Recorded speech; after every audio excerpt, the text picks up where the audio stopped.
dosen Fakultas Ilmu Sosial, sekaligus juga Kepala Humas dan Informasi Publik Universitas Negeri Jakarta, Ibu Dr. Wiratri Anindita, dosen Fakultas Ilmu Sosial, dan beliau adalah pakar komunikasi di bidang podcast ya Bapak Ibu sekalian, serta adik-adik. Jadi nanti bisa belajar podcast dengan Ibu Wiratri Anindita, dan adik-adik peserta kegiatan pelatihan Humas Pendidikan dari SMA Negeri 91 Jakarta, dan juga para panitia. Puji syukur karena pada pagi hari ini kita bisa berkumpul untuk menyelenggarakan pelatihan ini. Sebetulnya memang pelatihan ini sudah sejak lama kami rancang ya waktu itu. Jadi kami memang menginginkan agar pelatihan ini sebetulnya, mohon maaf ini untuk Bapak Eko dan Bapak Marihot serta adik-adik sekalian, kepinginnya tuh karena ini pelatihan pembuatan program Humas Pendidikan sekolah menengah atas, itu kami pinginnya bisa tatap muka langsung. Tapi setelah menunggu sekian lama, menunggu dari kita mendapat persetujuan bulan Mei, Juni, Juli, Agustus belum ada kepastian untuk tatap muka. Akhirnya saya memberanikan diri untuk ke SMA Negeri 91 bulan September, dan alhamdulillah acara ini bisa berlangsung, tapi belum bisa secara tatap muka, tapi secara daring ya. Jadi tidak bisa secara luring, tapi secara daring. Harapannya dengan pelatihan ini sekaligus selain kami juga ingin memperkenalkan dan juga ingin menyampaikan tentang kampus Universitas Negeri Jakarta itu seperti apa dan bagaimana, dan juga adanya kaitannya dengan bagaimana agar adik-adik di organisasi kesiswaan ya itu dapat belajar juga tentang kaitannya Humas Pendidikan gitu, bagaimana mengelola organisasi, bagaimana mengelola publikasi di yang sudah dikerjakan oleh mungkin OSIS atau ROHIS dan bidang organisasi kesiswaan yang lain, sehingga dapat disebarkan kepada khalayak gitu. Saya nggak akan berpanjang lebar, tapi semoga pelatihan ini dapat bermanfaat untuk adik-adik semua dan dapat diaplikasikan. Semoga nanti ada keberlanjutannya adik-adik ya, sehingga bisa lebih kita lebih aplikatif dalam pelatihan Humas Pendidikan. Akhir kata saya ucapkan wassalamualaikum warahmatullahi wabarakatuh. Salam sehat semuanya. Selamat mengikuti pelatihan. Sukses selalu. Terima kasih. Saya kembalikan lagi kepada pihak MC. Gitu. Silahkan Mbak MC dan moderator. Baik, terima kasih Mbak Eni atas sambutannya. Selanjutnya akan ada sambutan dari pihak SMA Negeri 91 Jakarta kepada Bapak Marihot Malou selaku PLT Kepala Sekolah SMA Negeri 91 Jakarta. Disilakan. Mohon izin, sepertinya beliau kami Belum sudah hadir, ya. informasikan namun belum respon. Kalau berkenan untuk saya wakilkan. Silakan Bapak, monggo. Silakan, Bapak Bapak Eko Budianto, monggo. Ya, baik, terima kasih. Selamat pagi. Assalamualaikum warahmatullahi wabarakatuh.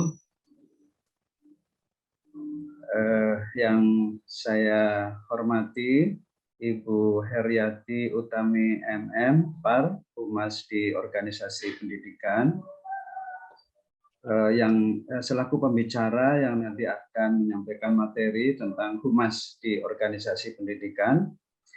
Yang saya hormati pembicara Ibu Dr. Wiratri Anindita, SIP MSc, yang nanti akan menyampaikan materi tentang podcast sebagai sarana publikasi.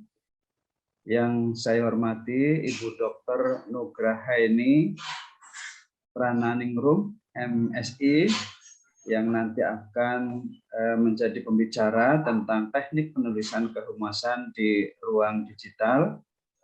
Yang saya hormati seluruh tim UNJ, dan yang saya banggakan, anak-anakku yang berbahagia. Pertama, mari kita panjatkan puji syukur kehadirat Allah Subhanahu wa taala pada siang hari ini atau pagi hari ini yang cerah, kita dapat bersama-sama untuk mengikuti kegiatan pelatihan yang digagas oleh UNJ bekerja sama dengan SMA Negeri 91. Izinkan saya selaku perwakilan dari SMA Negeri 91 menyampaikan ucapan terima kasih kepada seluruh tim UNJ yang telah mempercayakan kepada kami, anak-anak kami, untuk mengikuti kegiatan pelatihan ini. Dan ucapan terima kasih terhingga ya kepada Ibu Heriati, seluruh pembicara, yang saya mohon nanti kepada para siswa untuk dapat mengikuti kegiatan ini sampai terakhir, sehingga kalian akan mendapatkan ilmu ya dari apa yang telah disampaikan, yang insya Allah akan memberikan suatu manfaat untuk kalian semua.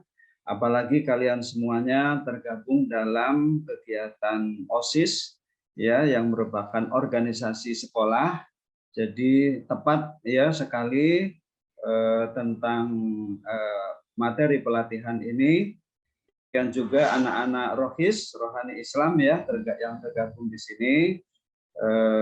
Semua ilmu yang akan disampaikan ini insya Allah akan membuahkan suatu manfaat kebaikan bagi kalian pada masa sekarang ataupun pada masa yang akan datang.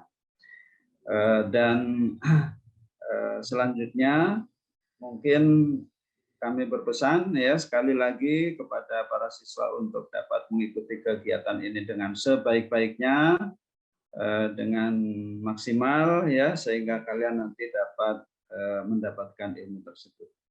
Saya kira ini yang saya bisa sampaikan. Mohon maaf nanti kalau tentang siswa yang respon, ya alhamdulillah melebihi dari target ini ya Bu.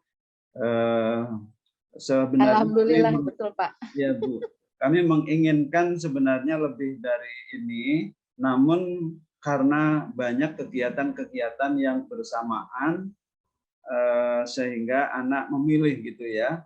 Ya, jadi anak-anak yang berkumpul di sini memang anak-anak yang sudah ya menentukan pilihannya untuk mengikuti kegiatan ini.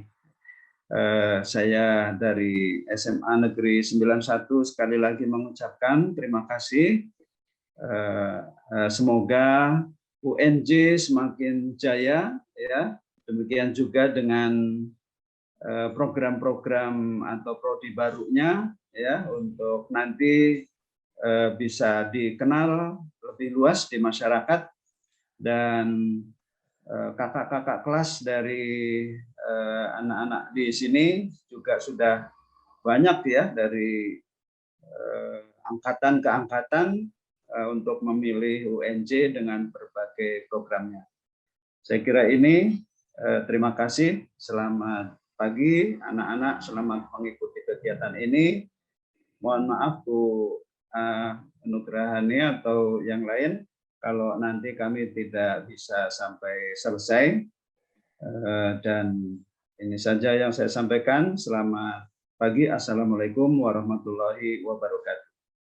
Waalaikumsalam warahmatullahi wabarakatuh. Baik, selanjutnya kita ada sesi dokumentasi. Kepada panitia yang bertugas, disilakan untuk mengambil alih sesi acara. Baik, saya sebagai seksi dari dokumentasi di acara hari ini, minta tolong untuk rekan-rekan semua boleh di on cam-kan sebentar agar dokumentasinya bisa lengkap semuanya, mukanya terlihat semuanya, boleh di on cam-kan dari teman-teman semuanya. Yuk, anak-anak semuanya kameranya dibuka. Di saya ada 3 slide, tapi belum on cam ya. Boleh di on cam-kan dulu sebentar. Ya, anak-anak, ayo dibuka kameranya. Kalau sudah nanti tutup lagi nggak apa-apa. Ini mohon maaf ya, bukan kadang anak untuk penghematan pulsa ya. Tapi untuk foto bersama, mohon anak-anak ayo dibuka semuanya. Dari saya ada 2 slide dari teman-teman semua, dan Bapak Ibu guru mohon ditahan 2 slide tersenyum terus biar nanti di dokumentasinya terlihat bagus. Baik, dari slide pertama, lihat ke kamera 3, 2, 1. Oke, slide selanjutnya. 3, 2, 1. Slide terakhir, ditahan. 1, 3, 2, 1. Baik, dokumentasinya sudah selesai. Saya kembalikan kepada MC. Baik, terima kasih panitia. Tanpa perlu berlama-lama lagi, langsung saja kita masuk pada inti acara di pagi hari ini, yaitu penyampaian materi dari narasumber. Untuk masing-masing narasumber menyampaikan materinya maksimal durasi 25 menit. Yang pertama ada Ibu Herianti Utami dengan tema Humas di Organisasi Pendidikan. Kepada Ibu Herianti, disilakan. Baik, Assalamualaikum warahmatullahi wabarakatuh. Selamat pagi, salam sejahtera buat kita semua. Salam, Om Swastiastu, Namo Buddhaya, salam kebajikan. Selamat pagi, Pak Eko Budianto. Ya, selamat pagi, Ibu. Ya, Pak, kalau saya dengar Pak Eko tuh tadi bicara tuh, aduh ini kayaknya guru yang sabar sekali ya.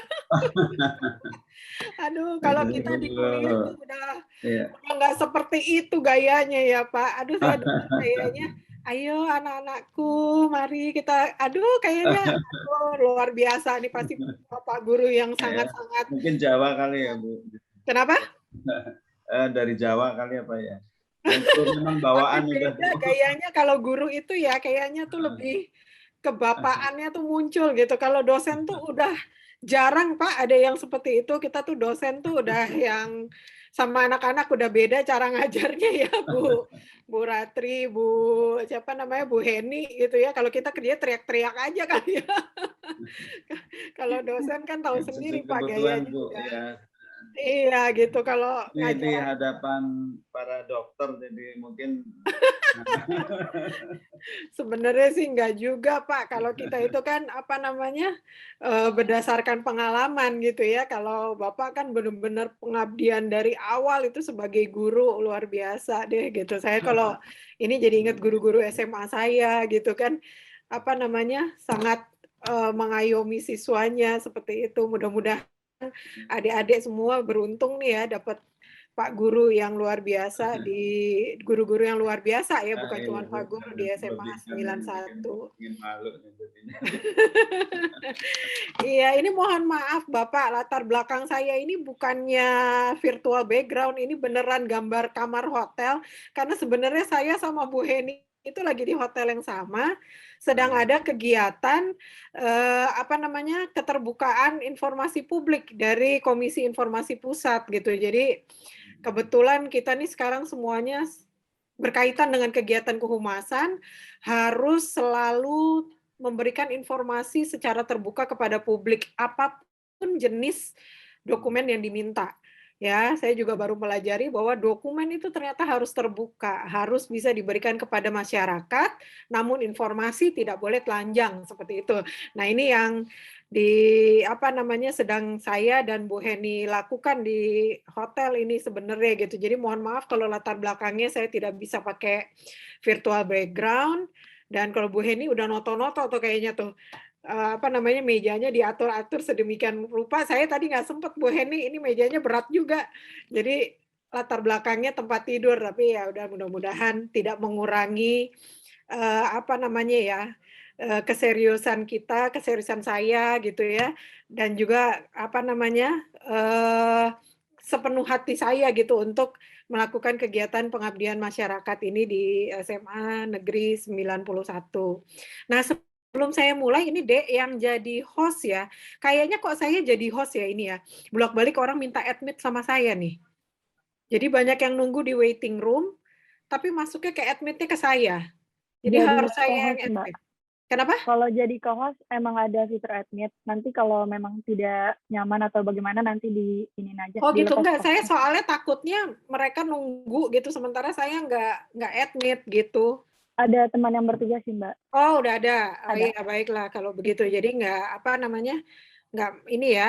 saya tidak perlu admit satu-satu ya? Iya, betul.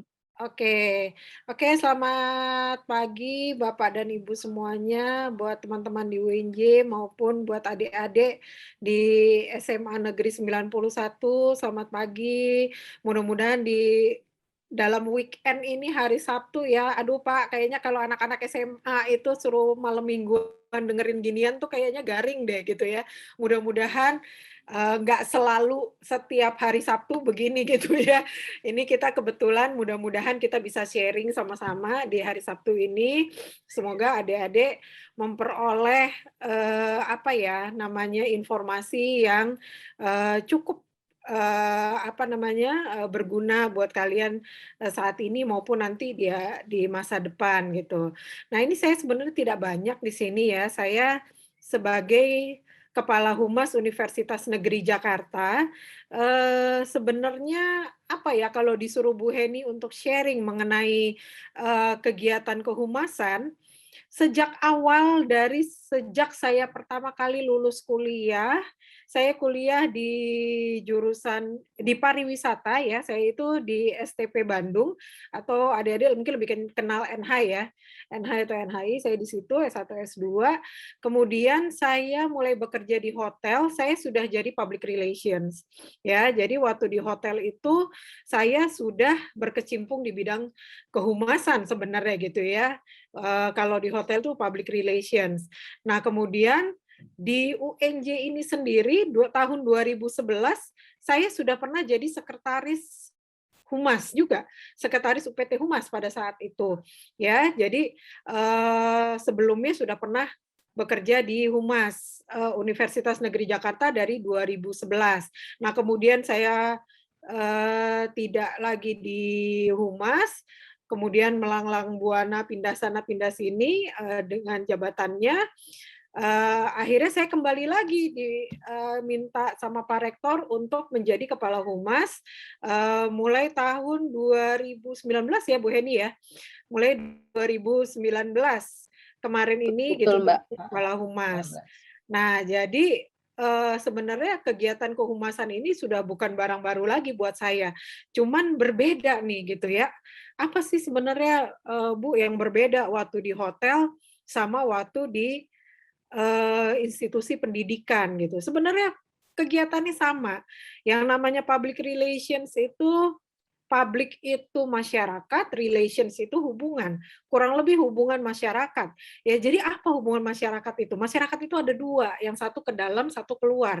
Di dalam itu siapa? Di dalam itu ya kami. Ya, kalau di universitas itu civitas akademika, ya pendidiknya, ya kemudian mahasiswanya, tenaga pendidiknya, ya bagian tenaga administrasi dan semuanya. Nah, itu yang masyarakat internalnya dari UNJ. Nah, kalau yang di luar UNJ atau masyarakat eksternal itu adalah misalnya orang tua siswa ya atau tamu yang calon mahasiswa baru yang belum tergabung di dalam UNJ misalnya seperti itu. Ya, itu adalah masyarakat di luar UNJ maupun masyarakat luas lainnya. Nah, kami di sini Humas itu melayani dua-duanya. Ya. Jadi sebenarnya sama pada saat saya bekerja di hotel maupun sekarang saya bekerja di universitas, ya, itu dua-duanya sama. Ya, cuman sekarang itu sering sekali terjadi penyalahgunaan. Beberapa universitas swasta bahkan Humas itu menjadi sales. Ya, harus menjadi sales. Ya, mungkin beberapa dari adik-adik atau ibu bapak sekalian di sini sering sekali kok Humas malah jualan universitasnya gitu ya atau jualan hotelnya ya sehingga menjadi tenaga penjual juga gitu ya. Nah, ini sering sekali terjadi kesalahan. Memang kami satu tim dengan tenaga penjual. Ya, kami sama-sama berada di lini terdepan ya yang namanya untuk informasi atau untuk komunikasi. Namun akhirnya orang memanfaatkan hal tersebut juga untuk sebagai jualan.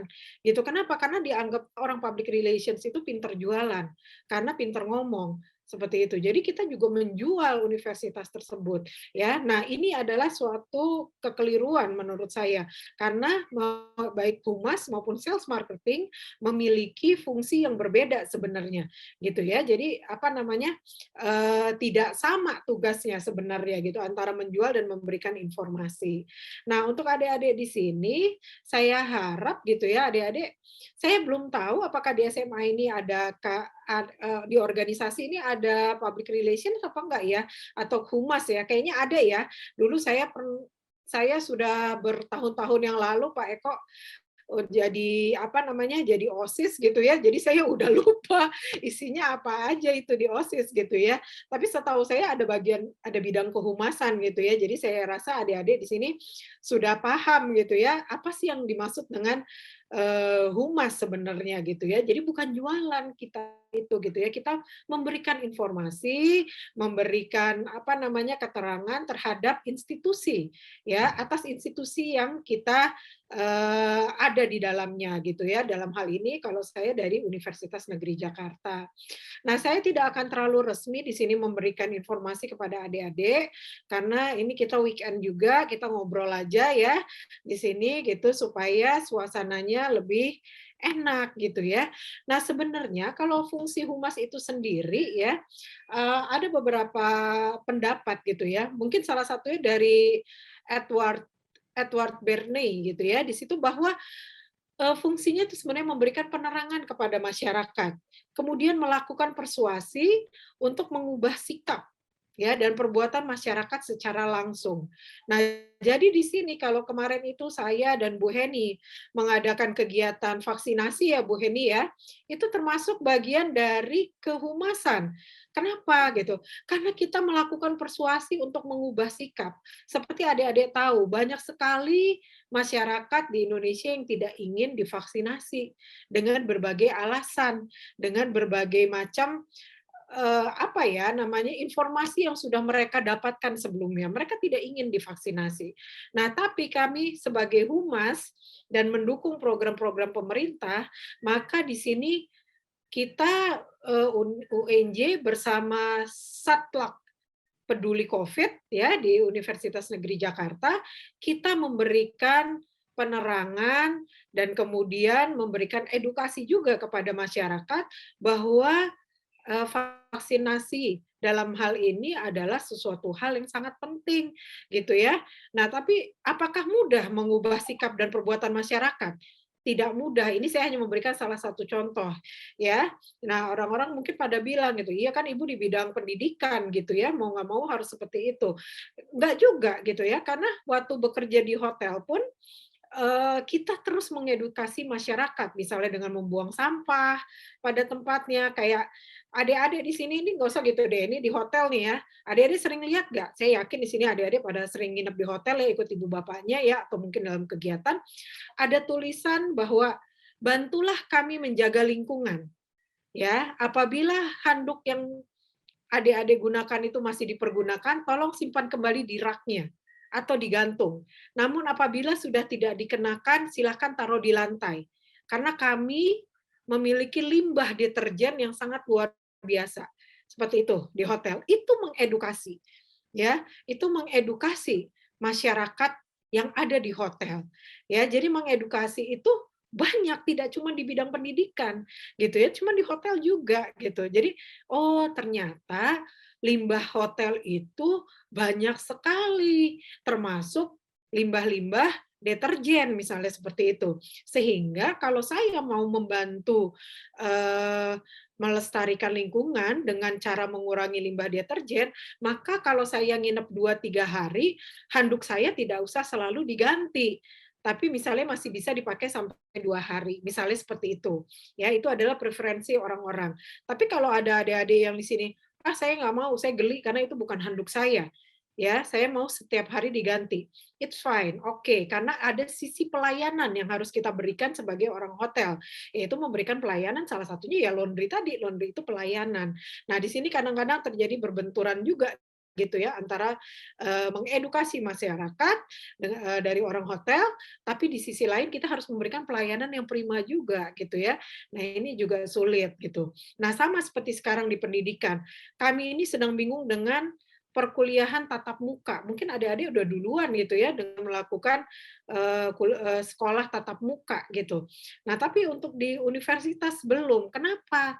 Karena jadwal yang sangat padat, gedung yang terbatas, karena UNJ sedang dibangun sana sini, ya. Kemudian kami juga memiliki kelas-kelas apa itu namanya, kelas-kelas praktek, ya, yang harus diutamakan untuk memberikan kuliah tatap muka. Nah, itu juga berbenturan dengan pelayanan. Di sisi lain, kami ingin menjaga kesehatan dengan kuliah Zoom atau online, tapi di sisi lain pelayanan yang kami berikan tidak maksimal. Kenapa gitu? Karena dengan mengajar seperti ini nggak enak adik-adik, ya. Saya tidak bisa melihat muka adik-adik semua di sini, tidak bisa melihat wajahnya. Mungkin ada yang mengantuk, mungkin ada yang capek, mungkin ada yang bosan dan segala macam. Saya tidak bisa melihat itu dan saya tidak bisa berinteraksi langsung. Itu mengurangi mengurangi apa ya, kualitas pelayanan dari sebuah universitas pada saat kita ngajar. Ya, mungkin pada saat saya ngomong kayak gini saya berasa ngomong sendirian gitu ya, nggak ada yang nanggepin, nggak ada yang ngeliatin, saya cuma ngeliatin kamera saya sendiri, saya ngeliatin wajah saya sendiri, ngomong-ngomong deh gitu ya, ditanggepin juga nggak ada, gitu misalnya seperti itu. Ini menjadi berat buat kami sebagai pendidik, bukan cuma buat adik-adik, termasuk anak saya juga SMA, sama. Itu kalau kuliah, Pak gurunya kayak Pak Eko tadi memberitahu, ayo on cam ya, on cam ya, on cam. On cam si on cam, anaknya kemana? Ya, itu sampai saya bolak-balik, "Bang, itu ayo dengerin itu gurunya bolak-balik bilang, "Ayo on cam, on cam, on cam." Sama seperti itu. Kenapa? Karena ini ibunya merasakan ngajar tuh kalau nggak diperhatiin tuh kayak apa, gitu ya. Itu mempengaruhi kualitas pelayanan sebenarnya dari kami di dunia pendidikan gitu ya. Cuman apa boleh buat, kami ini semua ingin anak-anak kami sehat gitu ya, apa boleh buat gitu. Jadi keadaan masih seperti ini. Oke, itu satu lagi, berupaya untuk mengintegrasikan sikap dan perbuatan ya suatu badan atau lembaga, di sini misalnya UNJ, sesuai dengan sikap dan perbuatan masyarakat. Jadi kalau UNJ itu misalnya punya tagline harus mencerdaskan, nah kita juga ingin supaya masyarakat itu cerdas. Bagaimana caranya kita mengintegrasikan sikap dan perbuatan di UNJ kita berikan kepada masyarakat. Contohnya saat ini, ya saat ini Bu Heni berupaya sebagai ketua peneliti, ketua P2M ini berupaya agar visi misi UNJ dalam memberikan pendidikan kehumasan kepada masyarakat berhasil. Bagaimana caranya? Yuk, salah satunya bekerja sama dengan SMA Negeri 91. Ini salah satu bentuk kehumasan. Oke ya, untuk fungsi humas sendiri saya masih punya waktu berapa lama ya? Karena untuk memberikan contoh-contoh di UNJ itu cukup banyak. Yang mengingatkan saya MC ya Mbak Indah kali ya? Atau Mbak siapa? Indah, Ada timekeeper-nya, Mbak. Kenapa? Ada Ada timekeeper-nya. timekeeper-nya. Oh iya, tolong saya diinformasikan ya Mbak, supaya saya nggak keasikan ngobrol. Namanya juga dosen ya. Dosen itu kalau udah ngomong mesti lupa. Padahal tadi malam saya ngomel sama Bu Heni. Lama banget saya dapetnya 25 menit, tapi kalau udah ngomong dilihat-lihat, ini udah lebih juga. Gitu ya. Jadi mohon maaf kalau saya kelebihan. Nah, mungkin kalau mau share screen bisa Mbak Tami sekaligus. Kayaknya nggak usah Mbak, mungkin kalau share screen itu terlalu serius jadi bahan kuliah gitu ya Mbak ya. Kita ngobrol aja supaya saya bisa menyesuaikan dengan adik-adik apa nih yang dilakukan oleh UNJ, kan itu ya yang diharapkan gitu ya Bu Heni ya. Nah, untuk ini kita punya fungsi sendiri ya untuk humas, di sini menunjang aktivitas utama dalam mencapai tujuan bersama. Ini yang tadi saya sampaikan. UNJ punya tagline untuk mencerdaskan masyarakat. Mau tidak mau kita harus memberikan edukasi kepada masyarakat melalui apa banyak ya. Nah, adik-adik mungkin tahu UNJ punya duta UNJ. Ya, apa itu duta UNJ? Duta UNJ adalah kita baru perekrutan nih sekarang ya, sedang melakukan apa itu namanya seleksi.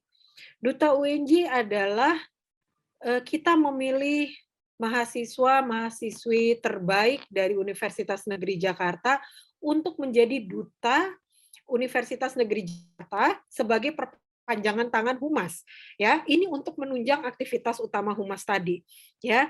Misalnya apa? Misalnya mereka memberikan informasi ke sekolah-sekolah, ya, kunjungan ke SMA-SMA. Cuman sekarang ini memang sedang pandemi, jadi kegiatan seperti ini kita batasi, namun fungsinya mereka tetap sama, memberikan informasi, memberikan layanan melalui sosial media, memberikan pelayanan melalui apa itu namanya, melalui email, ya, telepon dan segala macam lainnya. Juga mereka memberikan menambah wawasan adik mahasiswa baru, ya, misalnya memperkenalkan gedung baru, memperkenalkan kampusnya, memperkenalkan pimpinan, ya, pimpinan UNJ itu ada siapa aja. Nah, harus seperti itu. Nah, kemudian di fakultas beberapa juga ada itu duta fakultas. Contohnya Fakultas Ilmu Sosial punya duta. Kemudian Fakultas Keolahragaan juga punya duta. Nah, duta-duta ini sah-sah aja buat apa? Antara lain menjalankan fungsi humas. Ya, selain menunjang aktivitas utama, juga membina hubungan yang harmonis ya dengan si publiknya melalui si duta-duta ini. Karena kalau bolak-balik nanyanya ke Pak Dekan kan nggak mungkin ya.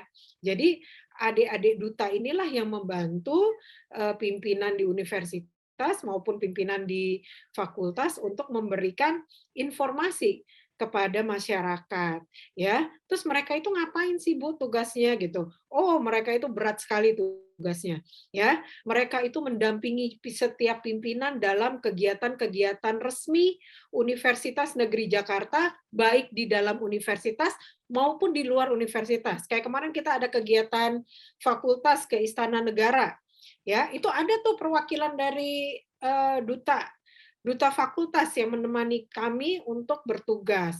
Nah, tugas mereka ngapain? Mereka itu nanti akan memberikan keterangan-keterangan atau informasi-informasi yang dibutuhkan pada saat kegiatan tersebut berlangsung. Jadi mereka tuh udah harus di luar kepala itu yang namanya kegiatan-kegiatan fakultas kalau dia duta fakultas. Kalau dia duta universitas, maka itu juga sudah harus ada di luar kepalanya dia informasi-informasi mengenai Universitas Negeri Jakarta. Terus kemudian mereka tuh memang harus cantik, harus ganteng. Yes and no. Kenapa yes and no? Ini buat adik-adik ini nanti ya kalau misalnya mau masuk Universitas Negeri Jakarta pengen jadi duta atau misalnya masuk lembaga lain yang ada dutanya atau misalnya masuk perusahaan kerja di perusahaan ya yang misalnya ada humas ya. Emangnya benar ya yang namanya humas itu atau duta itu harus cantik, harus ganteng? Yes and no. Yes and no-nya bagaimana? Begini, ganteng dan cantik adalah anugerah ya yang tidak bisa kita lepaskan itu memang gitu ya. Tapi ganteng dan cantik dalam hal ini adalah Anda harus enak dipandang, enak dilihat. Caranya seperti apa? Dengan berpenampilan rapi, prima, ya, kemudian tidak dekil. Nah, itu Anda sudah menjadi ganteng dan cantik. Ya, Anda tidak, mohon maaf, misalnya bau badan, misalnya seperti itu ya. Ini saya keluar nih gurunya nih ya, jadi guru. Nih, saya sama Bu Heni itu saya nggak tahu kalau Bu Wiratri ini kayaknya masih sabar nih sebagai dosen yang junior. Kalau saya sama Bu Heni itu ngelihat anak-anak yang pakai bajunya kurang rapi, kemudian berantakan, udah bawaannya udah kayak Bu Heni bilang istilahnya kayak tronton kita ya Bu Heni ya. Udah teriak aja bawaannya ya. Apalagi Bu Heni, "Hayo itu bajunya seperti apa?" gitu. Karena Bu Heni ini di ilmu komunikasi ya dan juga dosen humas gitu. Nah, saya di bidang pariwisata udah klop-plok ketiplok gitu ya. Artinya dua-duanya harus rapi, jali. Ya, kami kalau di pariwisata itu harus pakai seragam. Ya, jadi kalau masuk pariwisata itu mesti pakai seragam. Kalaupun pakai baju bebas mesti berkerah, ya, mesti nyambung. Saya paling marah kalau ada anak-anak yang pakai baju yang tabrakan ya. Apalagi pakai jilbab, tabrakan beruntun dah tuh, jilbabnya kotak-kotak, bajunya bulat-bulat gitu ya, celananya garis-garis. Wah, udah itu udah tabrakan beruntun gitu ya. Nah, itu saya ngomel gitu. Kenapa masih seperti itu harus saya omelin? Karena itu akan membawa kepribadian kalian nanti sampai kerja. Ya, karena kami kan universitas ya. Mau nggak mau apa yang kalian pakai itu akan terbawa sampai kalian kerja. Saya selalu bilang, kalau punya uang beli sepatu yang bagus. Ya, kalau punya uang nabung dikit beli sepatunya yang bagus. Kenapa? Karena kalau kuliah di pariwisata mesti pakai sepatu hak, mesti pakai sepatu pantofel. Kalau sepatunya nggak enak dipakai, kamu itu akan ciakah, nyeker. Ya, jadi itu sepatu tuh digewek-gewek gitu loh, digewer-gewer, terus kemudian dianya pakai sendal jepit. Itu saya paling marah. Kalau if you are wearing uniform, berpakaianlah uniform dengan baik, dengan benar. Ya, kalau kamu tidak pakai seragam terserah, artinya kamu tidak membawa nama baik institusi. It's up to you. Itu adalah kepribadian kamu. Kamu mau dinilai jorok, dekil atau apa, terserah. Karena kamu tidak ada embel-embel institusinya. Tapi kalau kamu pakai seragam, ada embel-embel institusinya, kemudian kamu berpenampilan seperti itu, maka kamu membawa nama buruk bagi institusi. Ya, nah inilah humas di sini. Ya, jadi kalau kamu boleh lihat nanti kapan-kapan main ya ke UNJ, ke humas UNJ, saya kenalin sama duta-duta UNJ, tidak ada dari mereka yang pakai baju sembarangan.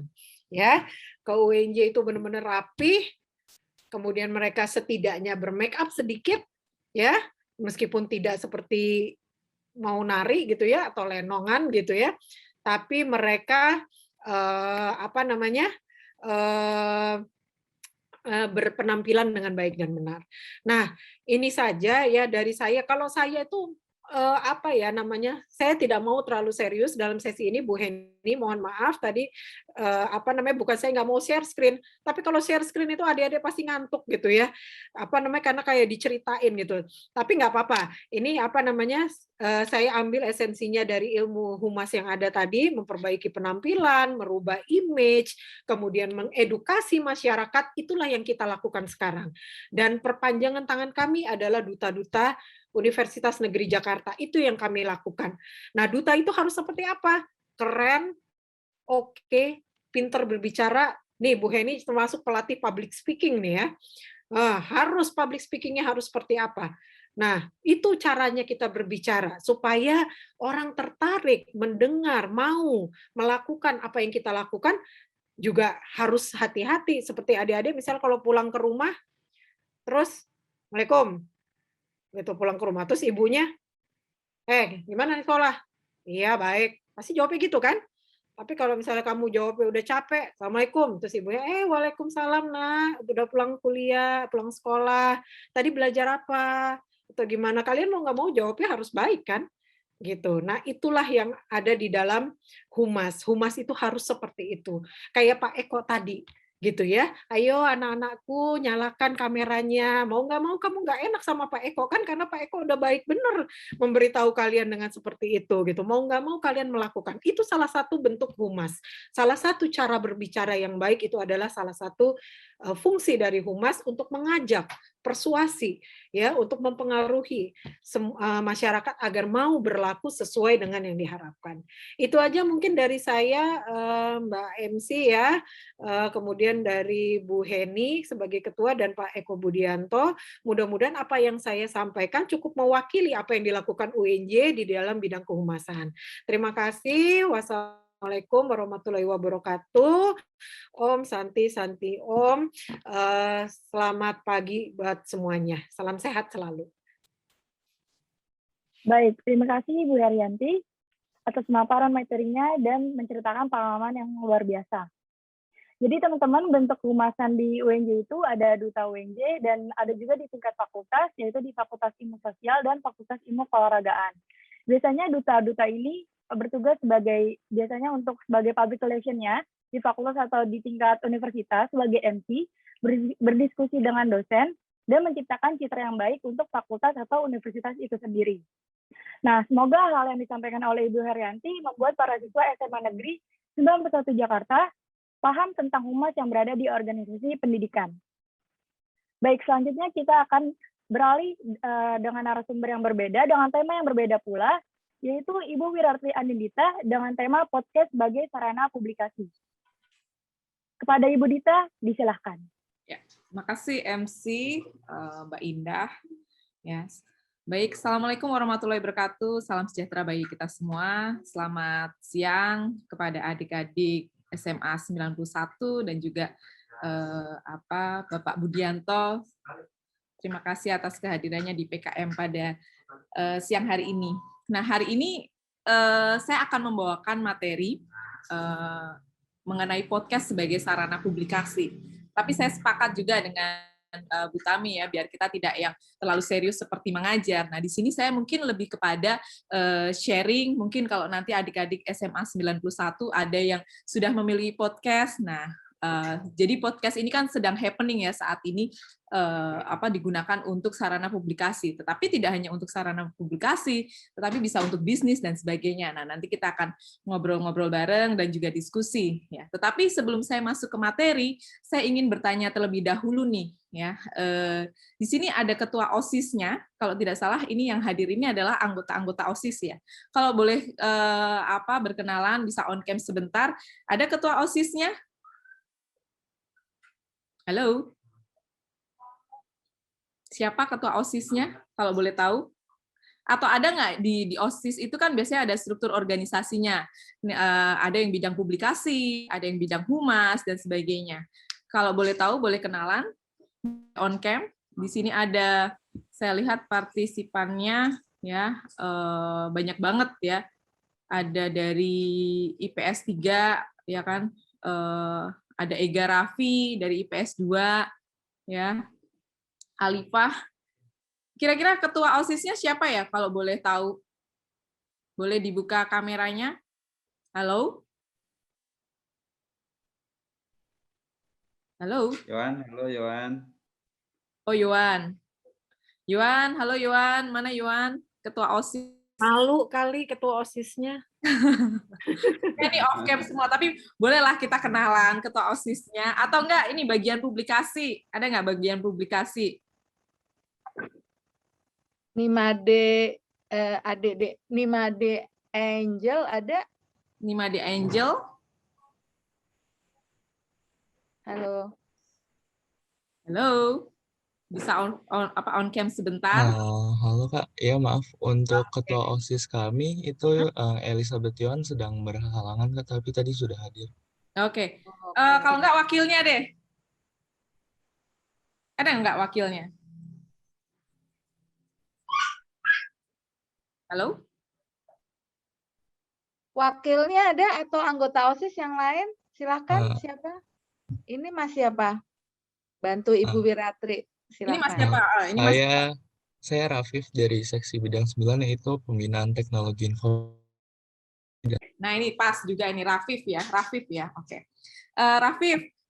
Halo, salam kenal ya Rafif ya. Nah, Rafif, saya ingin bertanya dong, ada nggak di OSIS SMA 91 ini sudah membuat media sosial apa saja untuk publikasinya, kalau boleh tahu?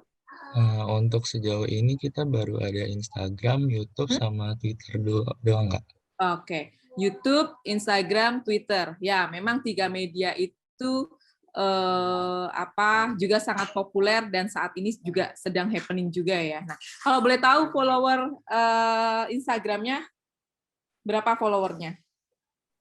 Untuk Instagram kita sekitar 900. Oh, sudah 900 dan itu mencakup followernya adalah siswa-siswa SMA 91 dan alumni atau bagaimana? Iya Kak, siswa 91 dan alumni. Oke, kalau boleh tahu alamat Instagramnya apa? @osismpk_91. Oke, @osismpk. Maaf Kak, ralat ternyata baru 800. Oke, @osis apa? osismpk_91. _91, oke. Nah, ini ada tujuannya saya bertanya mengenai berapa banyak follower dan juga siapa aja yang masuk di sini dan bagaimana cara konten-kontennya. Saya sudah follow ya.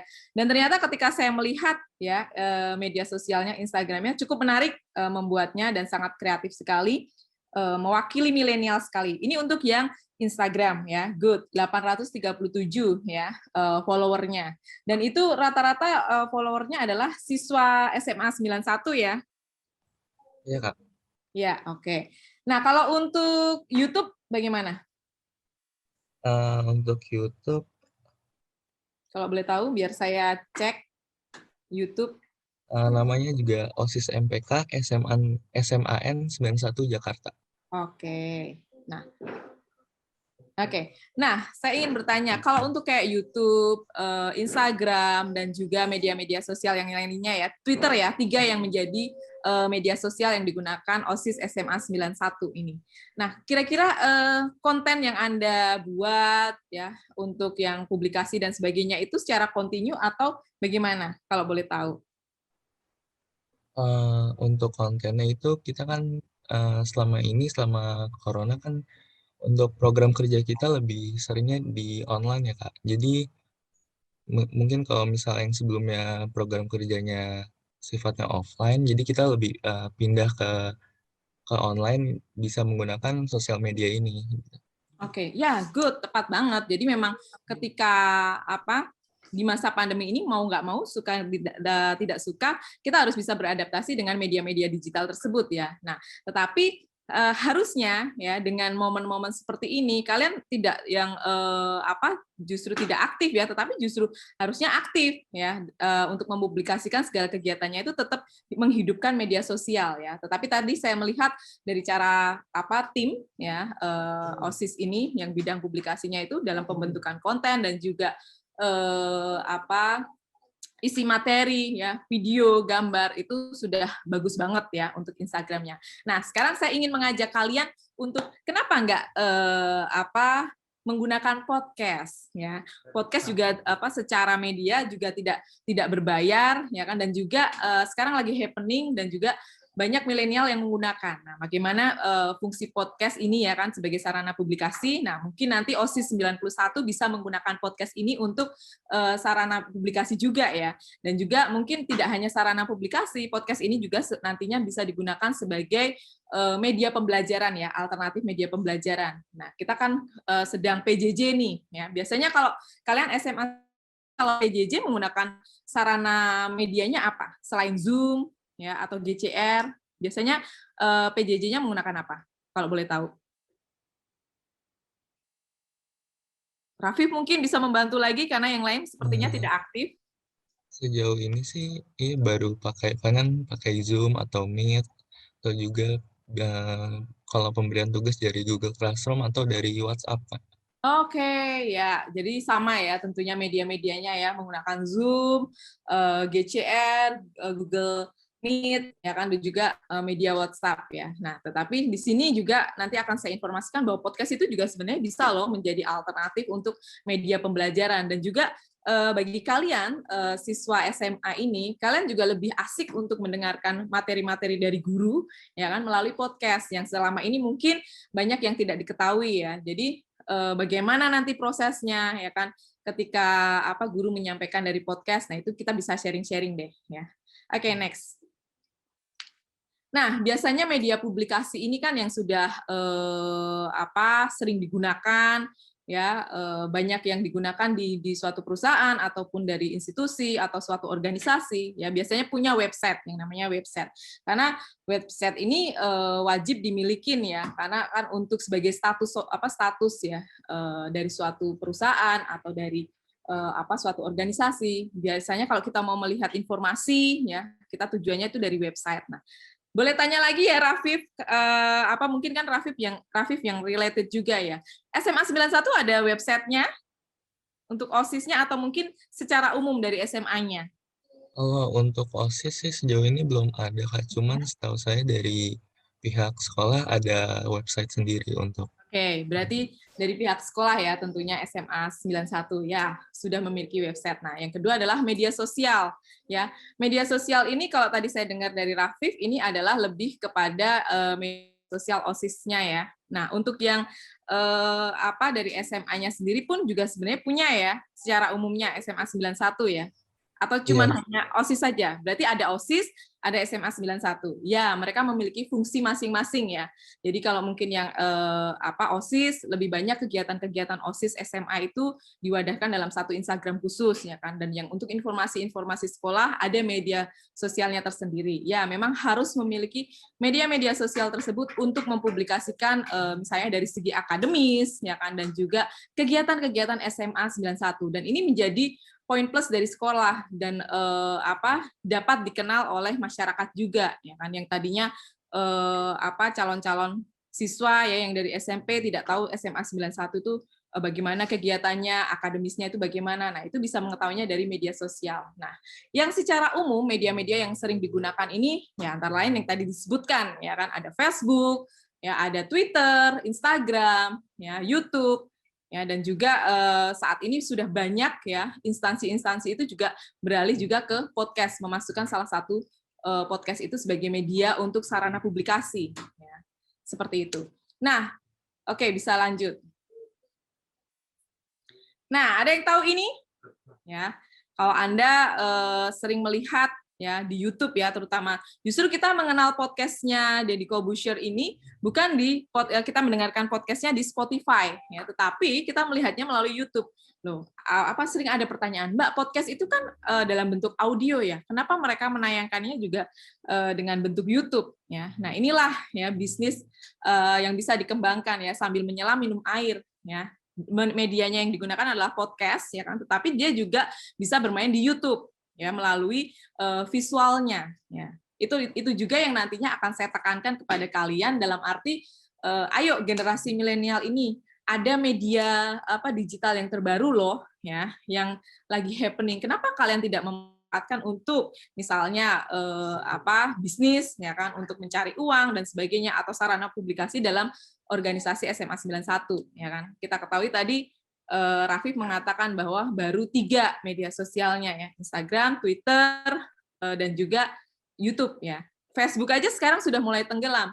Sama halnya ketika dulu kita bermain dengan Friendster ya. Mungkin kayak angkatan kalian tidak banyak yang mengetahui tentang Friendster ya. Itu zaman saya ya, itu menandakan bahwa kita sudah tua ya, zaman Friendster.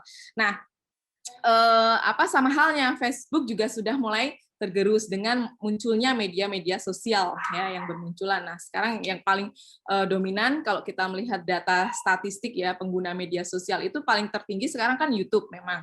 Ya, YouTube, dan yang nomor 2 adalah Instagram. Nah, podcast ini memang belum begitu banyak yang mempergunakan, tetapi sudah banyak juga kalangan-kalangan misalnya dari artis, ya, public figure dan sebagainya itu yang memiliki podcast. Ya, dan juga podcast ini selain untuk sarana informasi, mereka juga sebagai ladang bisnis ya. Nah, seperti apa yang dilakukan oleh Deddy Corbuzier ini? Nah, itu berdasarkan data dengan podcastnya dia bisa meraup keuntungan yang cukup besar sekali, ya kan? Nah, kenapa Deddy Corbuzier ini bisa identik dengan podcastnya? Ya, identik dengan podcast yang menarik dan banyak followernya, orang banyak yang mendengarkan podcastnya. Ya karena dia memiliki strategi atau trik-trik khusus yang nantinya akan saya bahas di sini. Ya, salah satunya adalah dia mampu membuat konten yang orang lain tidak terpikirkan untuk membuat konten tersebut. Ya kan? Oh ya, oke. Oh, 10 menit lagi, oke. Nah, baru ngomong aja udah cepet banget ya, ini 25 menit ternyata. Nah, saya lanjutkan ya. Jadi kayak misalnya Deddy Corbuzier ini, kenapa kok dia terkenal dengan podcastnya? Ya, dia sangat identik dengan podcastnya karena dia memiliki keunikan tersendiri memang. Nah, setelah saya melakukan riset dan saya mengamati, ya kan ternyata Deddy Corbuzier ini memiliki strategi-strategi yang mungkin kita bisa contoh ya. Jadi kayak misalnya dari segi kontennya. Ya, apa yang lagi happening dia bisa mendatangkan orangnya. Nah, salah satu contoh ini ketika saya memperlihatkan gambar ini, ya ini kan dia sedang menghadirkan ketua KPI, ya di mana sedang happening atau trending waktu itu di KPI mengenai pelecehan seksual ya, dan dia langsung meminta klarifikasi. Nah, sebenarnya tidak semata-mata untuk menaikkan rating dan juga menaikkan pendapatannya ya, tetapi di sini saya juga melihat dia ada sisi edukasi. Jadi dia bermain juga selain memiliki podcast, dia juga menjalankan fungsi dari media tersebut ya. Jadi tidak semata-mata hanya untuk komersil saja Ya kan? Nah, kalau saya melihat dari Deddy Corbuzier itu ini, ya, jadi dia juga ingin mengklarifikasi bagaimana kejelasannya, ya kan, mengenai pelecehan seksual tersebut. Jadi dia langsung bertanya kepada narasumber yang tepat. Nah, ini adalah salah satunya waktu itu saya mendengar mengenai podcast dengan Ketua KPI, ya, KPI Pusat. Oke, next. Nah, ini adalah Dua Bujang. Mungkin kalau siswa-siswa SMA 91 mungkin ada yang sudah mengetahui mengenai podcast Dua Bujang ini. Nah, ini saya ambil podcast-podcast yang memiliki follower, memiliki audiens yang cukup banyak ya, sebagai contoh ya. Jadi kenapa sih kok mereka bisa membuat podcast yang begitu happening dan juga banyak yang suka, ya kan? Nah, nanti kita akan bahas bahwa intinya itu mereka adalah ada tips-tipsnya yang nanti akan saya berikan. Next. Waktu tinggal 10 menit lagi. Nah, podcast dari Port, ya, podcast Raditya Dika, ya, mungkin yang Anda sudah mengetahui bahwa dia adalah salah satu stand up komedi, ya. Jadi dia juga memiliki podcast, ya, namanya Port, ya, podcast Raditya Dika. Tetapi di situ ketika saya mendengarkan podcastnya itu kan lebih ke stand up dia, ya. Cuman kalau bagi yang suka stand up mungkin suka ya, tapi kalau kayak saya mengamati mungkin cenderung saya sih kurang suka ya, tetapi memang juga dia mengemasnya dengan baik ya. Oke, next. Nah, apa sih podcast itu ya? Podcast itu merupakan salah satu konten digital ya yang sedang berkembang pesat saat ini. Ya, dan juga podcast itu berhubungan erat dengan audio. Jadi kalau misalnya ada tambahan YouTube ya, ada tambahan visual itu mungkin lebih untuk sekaligus dengan konten YouTube ya. Jadi kalau mau berbicara mengenai podcast itu sebenarnya dalam bentuk audio ya. Jadi kayak semacam radio digital ya saat ini gitu. Nah, audio ini tidak akan pernah punah, tetapi terus berkembang perangkatnya ya. Seperti yang dulu kita ketahui kita mendengarkan radio ya. Dan sekarang pun radio juga tidak tergerus ya. Media radio itu belum punah ya, tetapi memang dengan munculnya podcast ini orang jadi beralih ya kan, apalagi yang milenial ya lebih menyukai podcast. Karena apa? Karena ketika mendengarkan podcast ini lebih mudah. Anda tinggal download di handphone ya kan, Spotify, Anda sudah bisa mendengarkan podcast dan Anda sudah bisa melihat podcast itu sesuai dengan mau Anda. Ya kan, misalnya suka yang dalam bidang hiburan, ya kan, edukasi dan sebagainya. Anda tinggal pilih di Spotify, ya, Anda klik mana yang Anda mau dengarkan, ya itu sudah bisa gitu. Kalau kayak radio, mungkin kita mendengarkan radio itu kan ketika kita mobile ya, di dalam mobil ya kan. Tapi kalau untuk yang saat ini ya benar-benar kita mengambil radio, kita putarkan sambil kita tidur, kayaknya jarang banget ya. Pasti sudah beralih ke YouTube, megang handphone, buka YouTube. Ya kan? Makanya radio itu mungkin lebih didengarkan itu ketika kita mobile, naik mobil, ya, ketika kita naik Grab, ya, sambil dengerin abang Grabnya muter radio dan sebagainya, ya, seperti itu. Nah, ya podcast itu merupakan inovasi audio digital ya yang saat ini bisa digunakan loh untuk sarana media publikasi. Ya, makanya kalau saya boleh saran ya, dan ini juga sambil kita sharing ya, SMA 91 baru memiliki media sosial 3 ya, yaitu YouTube, Instagram dan juga tadi Twitter ya. Nah, kenapa tidak ditambah dengan podcastnya? Apa yang ada saat ini ya, kita harus bisa memanfaatkannya ya, karena ketika memanfaatkan media sosial ini tidak yang terlalu ribet ya, tidak membutuhkan biaya yang cukup besar ya, dan juga dengan teknologi-teknologi yang bermunculan ini harusnya kita bisa manfaatkan untuk sarana publikasi untuk bisa mengembangkan organisasi misalnya kayak OSIS 91 ini bisa berkembang dengan baik lagi ya kan. Kalau mungkin sudah banyak yang sudah meninggalkan Facebook ya kan, dan awalnya ke Twitter. Twitter aja sekarang juga tidak se-happening dulu ya. Jadi sekarang sudah beralih ke Instagram dan YouTube ya. Memang saat ini masih 2 itu ya yang menduduki ya kan. Tapi cobalah kenapa tidak untuk kita buat podcast ya, untuk orang bisa tahu oh ada dong kegiatan OSIS 91 itu apa saja sih. Nah, dari situ kan misalnya adik angkatan ataupun alumni juga ikut memantau, bisa melihat ya kan, oh ternyata makin maju ya OSIS 91 ini. Nah, dan sebagainya.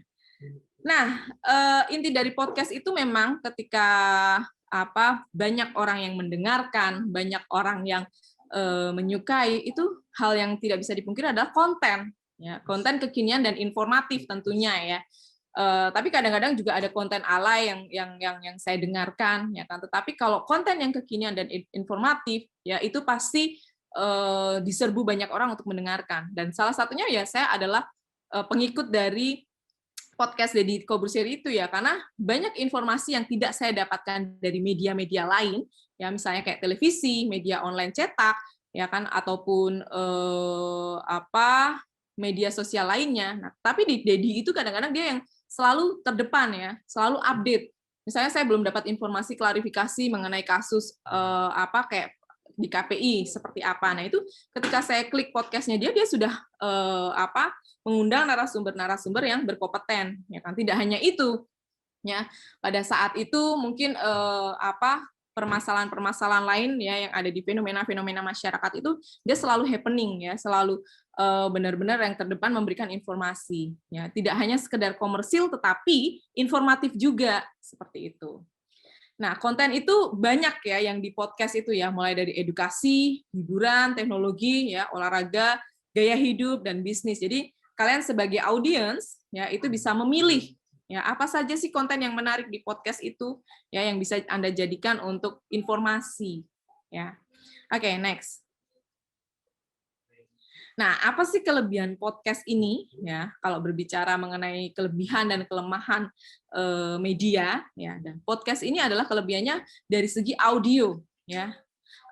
Kelebihan audio dari visual yaitu pendengar yang sedang mendengarkan audio tidak terpaku dengan satu kegiatan, melainkan bisa mengerjakan kegiatan lainnya. Ya, ketika saya mendengarkan podcast itu, ya, saya tinggal menggunakan hands-free, ya, handphone saya sakuin. Saya masih bisa cuci piring, masih bisa bermain dengan anak saya, mungkin sambil perjalanan ke kantor, naik mobil dan sebagainya itu saya bisa melakukan aktivitas lain ya. Itu menjadi kelebihan dari podcast. Makanya ketika kita menggunakan podcast sebagai sarana media publikasi ini bagus banget ya, karena orang tidak harus terpaku kok melihat, ya kan. Misalnya kayak YouTube juga sih ya. Misalnya kayak YouTube kan ada yang tayang sekian-sekian ya kan. Tetapi kita masih bisa melihat rekodnya setelahnya ya kan, tidak perlu yang pada saat itu juga ya. Itu. Nah, podcast juga tidak terbatas durasinya sehingga cerita lebih menarik ya. Nah, ini berbeda dengan radio. Kalau radio itu kan terbatas dengan durasi ya. Kalau radio berbicara lama orang akan bosen ya mendengarkan sepanjang perjalanan orang-orang itu saja kalau tanpa diselingi musik dan sebagainya. Tetapi berbeda dengan podcast ya. Podcast itu kan semacam kayak talk show ya, orang bisa berbicara kayak ngobrol bareng ya, kayak misalnya tadi yang podcastnya Deddy ya. Itu tanpa durasi pun kalau kita pembahasannya menarik ya dan juga lagi membahas mengenai kasus yang ditunggu-tunggu orang ya, itu akan durasi panjang pun kita tidak akan bosen ya, seperti itu. Next. Nah, ini yang menjadi pokok diskusi kita pada siang hari ini, dan saya ingin sharing sedikit dengan adik-adik dari SMA 91 ya. Nah, bagaimana sih membuat podcast itu menjadi menarik ya. Rata-rata banyak yang sering tanya, Mbak, kalau bisa misalnya bikin konten YouTube bagaimana sih biar menarik, Mbak? Gimana sih bikin konten podcast itu biar bisa menarik ya? Sebenarnya kalau ditanya ya, itu saya bisa memberikan tips ini berdasarkan dari pengamatan-pengamatan ya, berdasarkan dari observasi yang saya lakukan kepada dengan konten-konten YouTube dan juga podcast itu kayak gimana sih sehingga mereka memiliki audiens yang tetap, audiens yang loyal ya, yang mau mendengarkan podcast YouTube dan sebagainya itu sampai benar-benar subscribe, sampai benar-benar yang mereka itu edik dan sebagainya. Ya, intinya ya itu adalah yang pertama adalah konsisten. Nah, rata-rata ketika saya memberikan pelatihan, ketika saya memberikan masukan untuk kayak YouTube dan juga podcast yang dimiliki ya beberapa orang, mereka itu tidak konsisten dengan pembuatan konten-kontennya. Ya kan? Ketika sudah memiliki podcast ya dan ingin podcastnya itu seperti Deddy Corbuzier misalnya seperti itu, ya Anda harus konsisten dalam pembuatan konten ya, dan Anda harus bisa konsisten untuk menguploadnya di Spotify ya, SoundCloud dan sebagainya, media-media untuk upload podcast ya.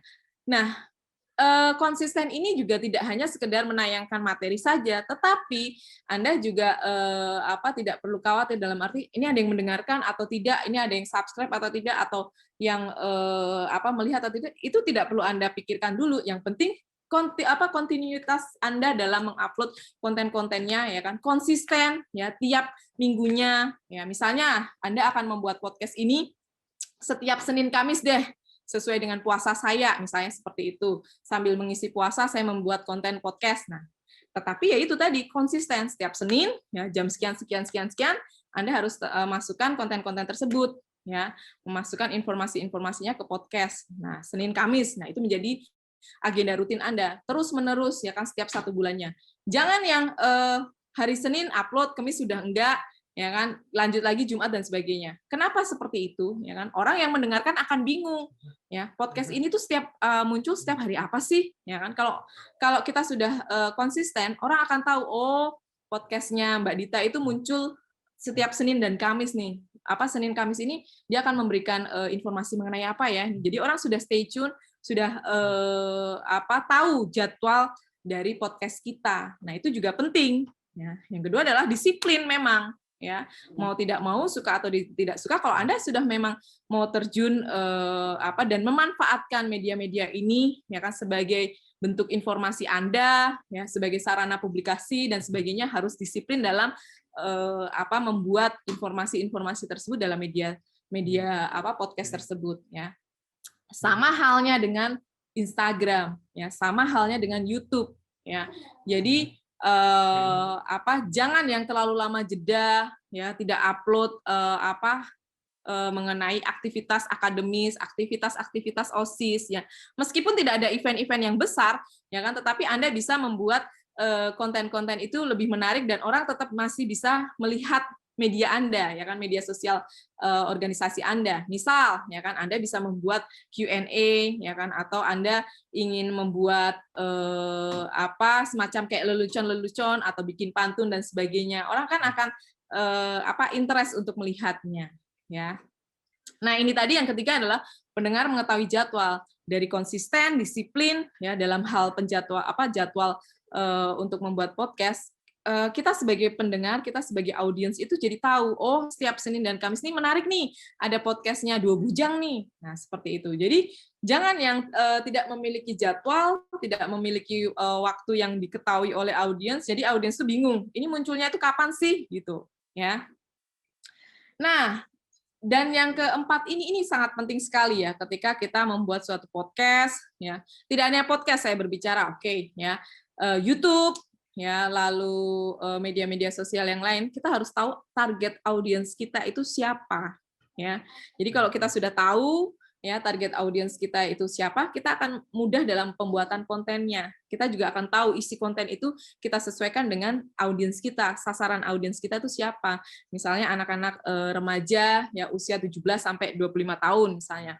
Itu kan kita bisa mengetahui bahwa, oh, kesukaannya anak 17 sampai 25 itu apa saja sih? Ya, jadi target audiens ini penting sekali, ya.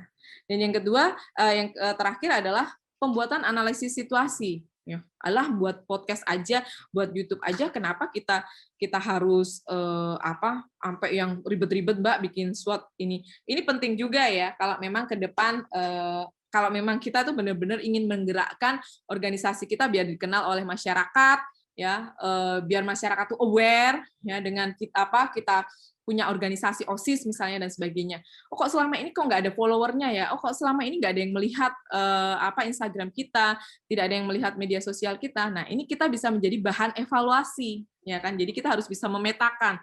Oh, kekuatannya di mana nih? Oh, kekuatannya kita tuh menonjolkan mengenai event-event organisasi OSIS 91 nih, misalnya kayak pensi dan sebagainya masuk di situ tuh orang jadi tertarik nih, ada video-videonya dan sebagainya. Nah, tidak hanya kekuatannya saja, kita juga harus mengetahui kelemahannya apa nih. Oh, ternyata ketika membuat podcast ini mereka tuh boring, Mbak, kalau cuman audio saja. Kita buatkan secara visualnya. Jadi kita harus siap dengan kelebihan dan kekurangan, harus siap dengan evaluasi yang terjadi. Misalnya kalau tidak ada yang melihat podcast kita atau podcast kita kurang menariknya, ini harus ada evaluasi, ya. Oke, terakhir sudah sepertinya. pas ya, MC. Next apa? Oke, pas ya Mbak MC, 25 menit ya. Sudah di direct message ya bahwa waktunya sudah habis. Mungkin itu saja sih yang bisa saya sampaikan untuk diskusi mengenai kayak pembuatan podcast ya atau konten-konten di media-media sosial ya. Tapi selebihnya nanti kita bisa diskusi, boleh kita sama-sama saling ngobrol-ngobrol bareng deh ya. Itu saja saya kembalikan kepada MC. Terima kasih. Baik, terima kasih Ibu Dita. Semoga materi yang sudah disampaikan dapat bermanfaat bagi kita semua dan jadi bekal juga nih bagi teman-teman yang masih duduk di bangku SMA untuk mengetahui lebih dalam mengenai podcast. Lalu tadi Mbak Dita juga mengatakan jika podcast terasa boring, saya juga bisa beri saran memberikan sound effect di podcast tersebut. Nah, terus tadi teman-teman juga dapat saran dari Ibu Dita untuk menggunakan podcast sebagai sarana publikasi. Kebetulan podcast juga lagi happening kan, jadi mungkin kalian bisa memperluas sarana publikasi ke podcast ya. Selanjutnya, memasuki narasumber terakhir, yaitu Ibu Nugraini Prananingrum, dengan tema teknik penulisan kehumasan di ruang digital. Kepada Ibu Heni, disilahkan.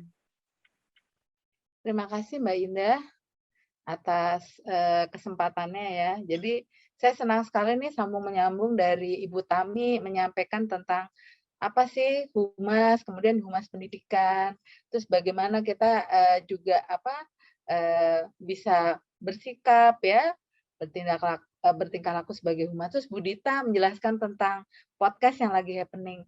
Nah, kalau untuk saya pada siang hari ini saya ingin pagi menjelang siang ya. Saya akan menjelaskan berkaitan dengan konten. Ya, mungkin bermanfaat untuk konten Instagram-nya, konten TikTok-nya, untuk podcast-nya, apa aja sih yang kita bisa bahas. Jadi mungkin bisa share materi ya, saya nggak lama juga gitu. Yang penting ada poin-poin yang bisa kita tulis. Tadi saya udah mengikuti Instagram-nya dari OSIS SMA Negeri 91, itu menarik banget. Sudah banyak dia bercerita ya, Anda bercerita tentang siapa aja yang menjadi yang menjadi anggota OSIS ya, yang menjadi pengurus OSIS. Kemudian di situ disampaikan juga berkaitan dengan kegiatan OSIS. Kayak terakhir itu saya lihat pemilihan ketua OSIS ya, sekitar bulan tahun 2020 akhir ya, Novembernya kurang lebih seperti itu. Monggo untuk materi silahkan, biar bisa kita sambil sambung menyambung.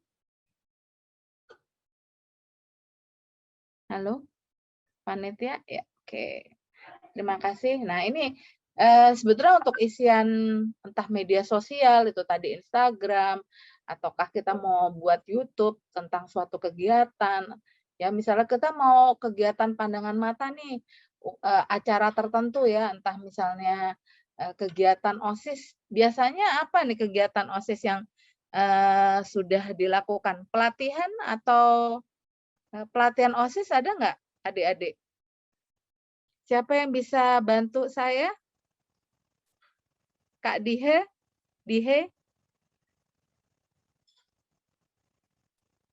Apakah ada yang bisa bantu saya? Tadi kayaknya ada Kak Dihe deh. Kak, kalau untuk kegiatan OSIS yang sejauh ini di Instagram atau di ini, sejauh ini biasanya lebih ke program-program kerja kayak misalnya hari-hari besar, seperti mungkin kemarin Hari Kartini atau hari guru, terus lalu juga kegiatan-kegiatan seperti MPLS itu penerimaan siswa baru, seperti itu Kak. Ya, jadi itu ya kayak mengucapkan selamat Hari Guru gitu ya Mas ya? Ya, Atau sama ada seperti mungkin kalau Hari Kartini kemarin ada lombanya juga seperti lomba make up, lomba game online. Oke, itu biasanya diliput nggak? Entah melalui satu liputan lewat YouTube, ataukah pemberitaan lewat Instagram gitu? Ya, Nah, ya mungkin itu bisa dilanjutkan lagi yang udah, tapi mungkin kategori dalam penyampaian materinya. Jadi nanti kalau misalnya mau buat untuk materi untuk podcast gitu ya. Nah, itu modelnya seperti apa? Apakah kita mau model feature, ataukah mau model berita, ataukah ketika kita menulis untuk Instagram ada satu artikel tertentu yang menarik. Misalnya untuk persiapan kita nih menghadapin UTBK gitu ya, itu persiapannya bagaimana? Atau mungkin persiapan kita menghadapi tes formatif gitu ya, itu juga nih teman-teman apa yang kita bisa share. Jadi OSIS itu lebih apa juga sudah komunikatif, makin komunikatif lagi. Ya mungkin saya ini kan ya, lanjutkan untuk materinya, silahkan Mas Ramdhani. Nah ini tadi saya katakan ya, memang untuk publikasi gitu, sekarang sudah sistemnya lebih kepada media online ya. Tapi bagaimanapun juga media online itu harus didukung dengan konten yang positif. Kontennya tetap mengandung nilai-nilai jurnalistik. Nah ini kalau jurnalistik ada beberapa pengertiannya, yaitu bagaimana kita membuat pemberitaan itu menjadi menarik, entah lewat gambarnya, lewat isi kontennya, kemudian juga apa sih yang menjadi kebutuhan dari khalayak ya teman-teman ini semua, apa yang dibutuhkan. Nah di sini seperti yang dikatakan jurnalistik adalah bagaimana penyiapan, penulisan, penyuntingan, dan penyampaian berita kepada khalayak di media tertentu. Oke, ya lanjut. Nah, oleh sebab itu maka apapun yang mau kita lakukan itu harus juga selama ini di OSIS ada kayak ini enggak? Kayak tim redaksi untuk penulisan pemberitaan di media Instagramnya enggak? Atau untuk media sosialnya? Kak, siapa yang bisa bantu? Apakah ada Untuk penulisan seperti itu mungkin kalau di OSIS kita sejauh ini disatuin sama yang megang akun sosial medianya, Kak. Ya, tapi biasanya ada continue ya, apa namanya, continue untuk ada misalnya tema apa yang lagi ini pada saat ini gitu. Misalnya pada bulan Oktober berkaitan dengan kesaktian Pancasila atau Hari Guru kan bulan Oktober gitu ya. Nah, nanti bulan November berkaitan dengan pahlawan gitu. Apakah seperti itu juga, Mas? Iya, Kak. Ya, nah itu seperti itu penting sekali untuk bagaimana akhirnya kita bisa menyiapkan konten untuk acaranya gitu. Lanjut silakan konten untuk isian media sosialnya. Jadi inilah kita sebut dengan berita. Berita itu yang paling sederhana news ya. Jadi bagaimana pemberitaan itu terbuat dari utara, timur, barat, selatan itu semuanya menjadi satu, menjadi sebuah informasi. Jadi semua diberdayakan dari setiap kepengurusan OSIS ini tadi bisa menyampaikan informasi yang terbuka kepada teman-teman juga yang walaupun tidak menjadi pengurus sehingga tahu nih ada kegiatan OSIS apa aja ya yang bisa bermanfaat juga untuk karena kita menjadi pengurus itu entah pengurus OSIS, entah pengurus ROHIS, pengurus ROKRIS dan pengurus yang lain itu pasti diharapkan dapat kegiatan ini bermanfaat untuk seluruh warga SMA Negeri 91 tadi gitu ya. Oke, lanjut. Nah, jadi tidak semua realitas sosial itu lantas serta-merta bisa menjadi sebuah berita ya. Ada beberapa syarat konten yang penting persyaratan ini nanti kalau misalnya saya agak cepat nggak apa-apa ya, nanti materinya saya share. Jadi kalau misalnya bagaimanapun juga materi ini bisa memberikan keuntungan ya atau nilai kas dari pengurus OSIS sendiri dan untuk SMA Negeri 91.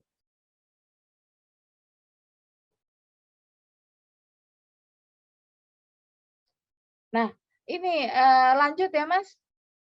Mas Ramdhani dilanjutkan. Nah, ini ya, makanya ada anekdot seperti ini, tapi kita lewat lagi ya. Ini hanya anekdot. Silakan. Nanti kalau ini. Nah, ini berita news yaitu sifatnya laporan mengenai peristiwa atau hal-hal yang aktual atau terbaru. Intinya jangan sampai berita itu lama lewat dari ini. Kalau misalnya pemberitaan di Instagram, kalau bisa nih gitu. Kalau ada kegiatan segera dimuat sehingga lewat dari 2 hari itu berita itu sudah terhitung kurang menarik, tidak terbaru. Ya walaupun sebetulnya Bu kegiatan kita juga jarang ya, misalnya pengurus OSIS, tapi paling tidak secepat mungkin kita menyampaikan informasi itu sehingga kayak khalayak luas tahu gitu. Ya itu tadi lewat medianya apa aja, tadi seperti misal ke depan ada podcast, kemudian YouTube-nya ada kegiatan, terus kemudian di Instagram dan lain-lain. Lanjut. Nah, ini lanjut lagi. Nanti bisa sambil dibaca sendiri ya. Nah, unsur-unsur berita antara lain lebih pada objektif ya, berdasarkan fakta ya, terus aktual, terbaru. Jadi jangan sampai pemberitaan ini basi ya. Kemudian penting ya, biasanya menyangkut sesuatu yang ngetop ya, apa kegiatan apa yang paling in ya saat ini gitu. Nah, ini menyangkut keterkenalan, kemudian proximity, kedekatan ya, kaitannya dengan SMA 91. Terus human interest. Mungkin ada yang dapat juara apa, atau mungkin ada yang ikut kompetisi apa, atau OSIS menyelenggarakan apa. Ini bisa dimasukkan sebagai sebuah pemberitaan yang luar biasa dari SMA Negeri 91. Ya walaupun sistemnya kayak daring ya, tapi paling tidak kita tetap bisa melakukan itu. Walaupun tadi kata Bu Herianti, daring itu kayaknya kurang gimana gitu. Kalau kita misalnya ngadain kegiatan pensi, kalau daring kayak kurang gimana. Tapi ya memang kondisinya gitu. Oke, lanjut lagi. Nah, ada lagi ya kaitannya dengan kebaruan, informatif, ya, berdampak, ya, dan lain-lain. Lanjut. Nah, ini berita-berita ada yang bisa diduga, ada yang tak terduga ya. Kadang-kadang ada hal yang memang, tapi kalau selama ini untuk kegiatan OSIS pasti kegiatannya berita-berita yang apa yang kita udah bisa duga. Lanjut lagi, Mas. Ya. Ya, pokoknya intinya adalah bagaimana penulisannya. Apakah kita penulisannya 5W+1H dengan sistem hard news ataukah kita dengan bentuk yang berita ringan atau soft news. Lanjut. Lanjut lagi, nanti bisa saya share. Nah, ada lagi ya yang saya katakan, penulisan berita itu bisa dikategorikan sebagai feature. Karena di dalamnya adalah informasi yang sifatnya human interest. Ini bisa nanti kalau adik-adik pengurus OSIS ini buat podcast ya, itu lebih penyampaiannya isiannya lebih pada feature. Jadi seperti bentuknya talk show atau hal-hal yang informatif yang menggambarkan suasana 91 dengan kegiatannya, bagaimana misalnya kegiatan PTM yang dilakukan misalnya kelas 11 seminggu sekali, kelas 10 seminggu sekali, kelas 12 seminggu. Saya tahu karena kebetulan anak saya juga SMA ya, jadi pertemuannya kan semua angkatan. Mungkin habis ini nih dibuat nih rasa ketika kita melakukan PTM ini seperti apa yang katakanlah seminggu sekali ini gitu. Itu bisa menjadi sebuah berita menarik, mungkin masukkan podcast atau YouTube gitu ya, interview gitu. Tapi perhatikan juga bagaimana penampilan kita ketika interview, tetap dengan sesuai dengan prokes. Lanjut. Ini saya agak cepat ya. Kemudian ini jenis-jenis pemberitaannya, nanti bisa Anda baca sendiri, saya akan kirim. Lanjut lagi. Nah, intinya dalam membuat sebuah berita itu penting adanya judul atau headline.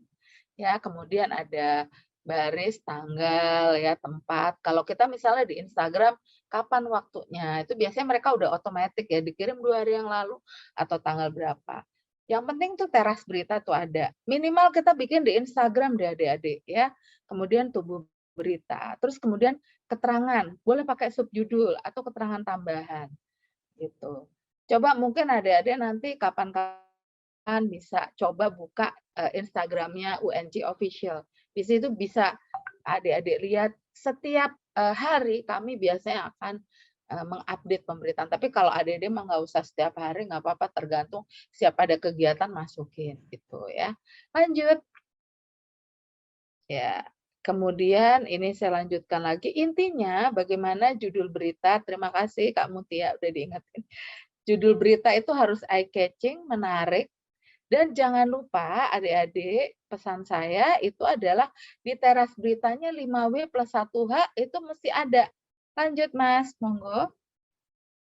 Nah ini ya, lanjut lagi, teras berita itu adalah sebelum tubuh berita. Jadi di situ udah lengkap dulu sehingga menjadi menarik. Lanjut. Nah di sini ada judul. kepala berita, baris tanggal ya, kemudian ada teras berita ya. Teras berita tuh intinya berita itu apa namanya 5W+1H. Siapa yang berperan di berita itunya, siapa, kemudian where-nya di mana, what-nya itu apa kegiatannya, how-nya bagaimana terlaksananya, kemudian ditujukan kepada siapa. Nah, baru kemudian pengembangan dari tubuh berita. Misalnya kita mau mengadakan webinar deh, tampilkan di situ. Ya, mungkin misalnya nanti ke depan adik-adik mau kasih pengumuman, oh iya pelatihan nih yang sudah diselenggarakan oleh kerjasama UNJ dengan SMA Negeri 91. Boleh misalnya mau ditampilkan ke Instagram, boleh.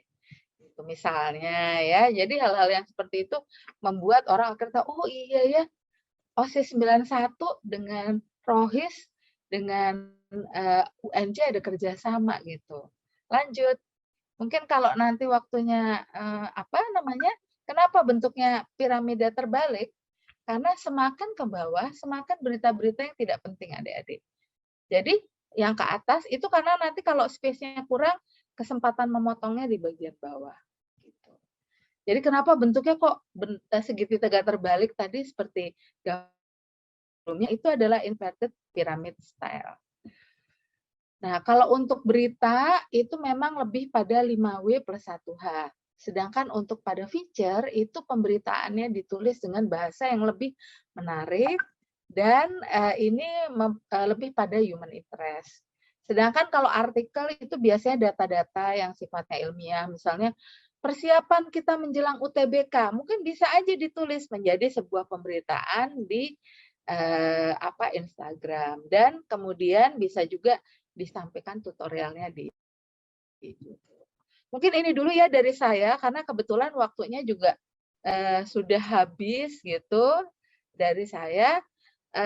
Silahkan adik-adik nanti bisa mempelajari, nanti saya titipkan materinya kepada Pak Eko, mudah-mudahan bisa bermanfaat untuk adik-adik semua. Dan saya kembalikan lagi kepada pihak moderator, Mbak Indah, monggo. Terima kasih. Baik, terima kasih Bu Eni atas materi yang sudah diberikan. Sangat menarik sekali ya teman-teman. Kita jadi tahu nih tips-tips agar penulisan konten-konten di ruang digital ini bisa lebih komunikatif. Misalnya dengan melakukan liputan press release ya teman-teman, yang sudah disebutkan oleh Ibu Heni tadi. Baik, untuk penyampaian seluruh materi dari narasumber sudah selesai ya teman-teman. Acara selanjutnya adalah tanya jawab. Kepada teman-teman yang ingin bertanya terkait materi yang sudah disampaikan oleh para narasumber, dipersilakan dengan maksimal 2 pertanyaan yang tertuju kepada masing-masing narasumber. Untuk teman-teman boleh melontarkan pertanyaan melalui kolom chat Zoom ya. Oke, kalau nanti ya silakan boleh sambil tunjuk tangan atau raise hand ataupun pakai chat ya. Gitu. Silakan. Boleh nanya nggak Kak? Boleh, silakan. Boleh Andira. Boleh sebutkan nama. Perkenalkan, nama aku Andira. Ya, jadi aku dari OSIS seksi bidang 4. Aku ingin menekan tadi kan sudah dijelaskan ya banyak tentang sarana publikasi kayak sosial media, podcast, berita, dan lain-lain. Saya tuh mau nanya Kak, kalau misalnya sekiranya sarana publikasi yang lebih efisien, terus bisa dijangkau oleh semua kalangan, terus jangkauannya juga luas, itu lebih ke sosial media seperti apa sih, yang kayak mengandalkan audio atau lebih mengandalkan visual atau mengandalkan bacaan seperti berita tadi Kak? Gitu. Oke, terima kasih Kak. Mungkin bisa Boleh. saya jawab ya. Iya, baik Mbak. Ya. Thank you Adira. Adira ya tadi yang bertanya ya? Andira Mbak. Oh, Andira. Thank you Andira, pertanyaannya bagus ya. Bagaimana sih kayak publikasi itu yang bagus itu mau audio atau visual ya? Kalau menurut saya ya, kalau mau publikasi itu combine aja Adira. Jadi jangan melihat harus visual ya kan, harus audio ya kan, tetapi bagaimana kita bisa memanfaatkan semua media sosial itu untuk bisa mempublikasikan event-event kita, mempublikasikan mengenai organisasi kita, ya tidak ada salahnya. Jadi misalnya kita juga bisa melihat yang tadi saya katakan ya, target audiensnya ya kan. Nah, audiens apalagi organisasi OSIS ya kan, tentunya audiensnya adalah banyak anak muda ya, remaja. Nah, anak muda remaja itu kita sesuaikan juga kesukaannya apa sih yang lagi tren saat ini ya. Oh, mengenai kayak podcast ya kan. Nah, kita bisa melihat dari datanya juga kok banyak pendengar-pendengar podcast itu rata-rata memang dari anak muda. Karena apa? Mereka menyukai podcastnya itu menyukai podcast itu karena apa? Karena mudah dijangkau dan diakses ya. Kenapa bisa saya katakan seperti itu? Mereka punya handphone. Ya kan, mereka bisa download Spotify dan sebagainya. Mereka tinggal klik itu aja, dia sudah bisa mengakses podcast, ya kan. Nah, kalau ditanya apakah audio atau visual, dua-duanya boleh kok, ya kan. Mana yang bisa dimanfaatkan untuk publikasi, mana yang orang tuh cenderung bisa mengakses, ya kan. Terutama seperti itu. Tetapi juga kita perlu memikirkan juga audiens kita ini juga rata-rata senang yang suka visual, ya. Misalnya kita bisa melihatnya, kita juga harus tampilkan publikasinya itu melalui YouTube, misalnya seperti itu. Jadi semakin banyak kita mempublikasikan, semakin banyak orang juga bisa memilih media-media mana yang mereka sukai, seperti itu. Jadi mau baik audio, mau visual, itu boleh semuanya dijangkau. Ya, mungkin dari saya itu, mungkin kalau ada tambahan dari Mbak Heni atau Ibu Tami, monggo. Ya, benar, saya nambahkan dari Bu Dita, memang benar sekali. Itu ya, terutama misal kayak podcast ini lagi ngetren ya sekarang ya, sambil apa aja kita bisa lakukan. Tapi bisa juga misalnya adik-adik yang singkat padat itu misalnya lewat Instagram ya gitu, itu hampir setiap saat. Saya nggak tahu kalau Facebook mungkin udah old fashion ya untuk angkatan Anda ya gitu. Kalau mungkin untuk angkatan saya gitu tuh belum old fashion karena masih main di Facebook gitu. Tapi kalau untuk yang seusia Anda pasti udah pakainya Instagram, podcast, TikTok malahan sekarang lagi ngetren tuh. Nah, itu juga bisa dipakai singkat padat tapi menarik gitu ya. Bahkan saya kemarin dapat informasi dari Komisi Informasi Pusat atau Keterbukaan Informasi Pusat, banyak sekarang ya Bu Tami ya, mungkin Bu Dita juga ngikutin, banyak sekarang kampus, kemudian juga BUMN, kementerian, itu sekarang udah modelnya juga pakai podcast gitu. Bahkan kampus-kampus juga podcast supaya menarik minat, karena kita harus mengikuti yang eranya usia Anda nih, usia milenial. Kalau kita misalnya mainnya masih Friendster udah nggak model lagi tuh zaman saya ya.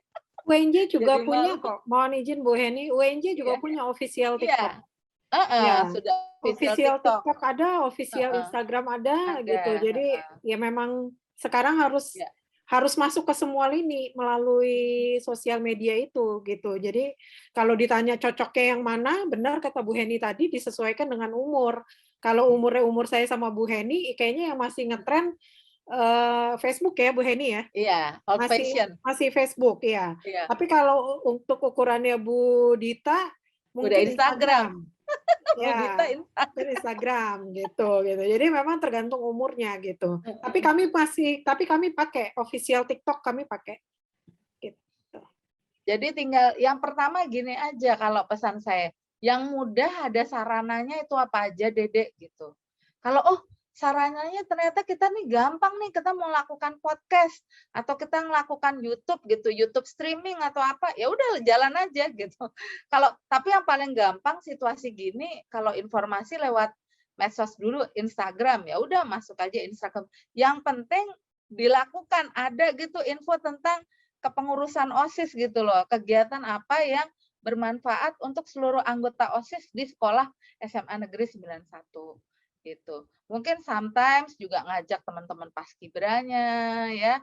Terus kemudian misalnya ekstrakurikuler seni, ya nggak tahu mungkin kalau di beberapa sekolah seperti ada tari saman, itu kan bisa ditampilkan tuh tarian menarik ya khas Indonesia atau tarian yang khas Indonesia lain, misalnya tari Jawa atau tari Sunda dan lain-lain, itu bisa ditampilkan.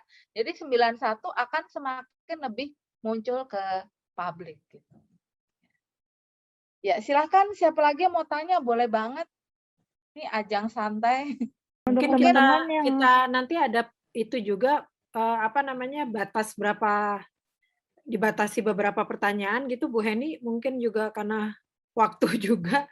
Terus kita juga lagi ditunggu ini udah bolak-balik tangting aja. Jadi memang kalau pesan saya yang penting yang cepat lah Bisa untuk Oke, Mas Afif ya dari OSIS MPK, ada apa coba pertanyaannya Mbak, silahkan. Baik, ada pertanyaan dari Zakawan Afif dari OSIS MPK. Podcast itu ada batasannya nggak sih Kak untuk bikin kontennya? Karena di Instagram sendiri kan ada konten yang bersifat sensitif, jadi kurang bisa bebas menyampaikan informasi yang sembarang. Kalau podcast sendiri punya kebebasan tersendiri atau gimana Kak? Ya, oke, thank you pertanyaannya ya. Jadi kalau berbicara media sosial apapun itu ya, dan kita kan ada yang namanya KPI ya, yang menaungi itu. Jadi mau sebebas apapun ya pasti ada batasannya lah ya untuk konten-konten yang tidak baik ya. Sama halnya dengan kayak Instagram kan, begitu kita kontennya yang tidak sesuai kan dia langsung tutup ya. Nah begitu juga kalau kayak podcast itu kan kita yang memainkan ya, kita yang membuat kontennya ya. Nah, kita juga harus tahulah bagaimana mau membuat konten itu yang mengedukasi atau memberikan informasi atau bagaimana. Kita sendiri yang bisa mengeremnya ya kan. Tetapi kalau so far selama ini orang-orang yang membuat podcast itu tidak yang membuat konten-konten yang di luar dari yang tidak baik ya, seperti itu. Jadi apa ya? Kalau ada batasan atau apa, itu batasannya dari kita, ya kan, kita yang membuat kontennya, ya. Tetapi biasanya misalnya yang tidak bagus untuk ditayangkan, ya itu biasanya sih ini ya tidak di upload gitu, seperti itu, ya.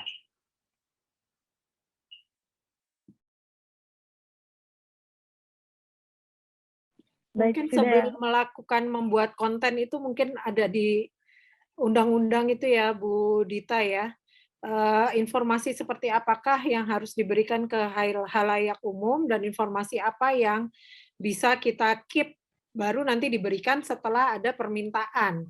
Gitu. Kebetulan juga karena sekarang saya juga sama Bu Heni lagi pelatihan juga tentang ini, tentang keterbukaan informasi publik, maka jangan mentang-mentang sekarang harus segala dibuka gitu. Jadi pada saat podcast semua diberikan gitu. Nah, intinya adalah kita memberikan informasi yang betul-betul kira-kira dibutuhkan oleh halayak. Makanya tadi Bu Dita bilang dibikin SWOT analysis, itu betul sekali gitu. Kira-kira apa yang menjadi tantangan, threat-nya tuh apa gitu ya, apa yang menjadi opportunity. Nah itu yang kira-kira konten itu yang nanti bisa diberikan pada saat kita membuat podcast ya. Itu yang memang harus ada analisanya dulu dari sisi umur, kemudian siapa yang akan mendengar, kemudian SWOT analysis tadi.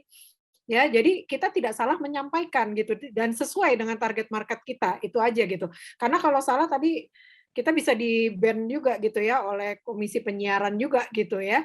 Jadi artinya informasi yang diberikan adalah informasi yang sifatnya mengedukasi atau memberikan informasi kepada halayak sesuai dengan target audiens kita. Itu aja sih gitu. Kalau dari saya sih itu tambahannya Bu Heni. Mungkin Bu Dita.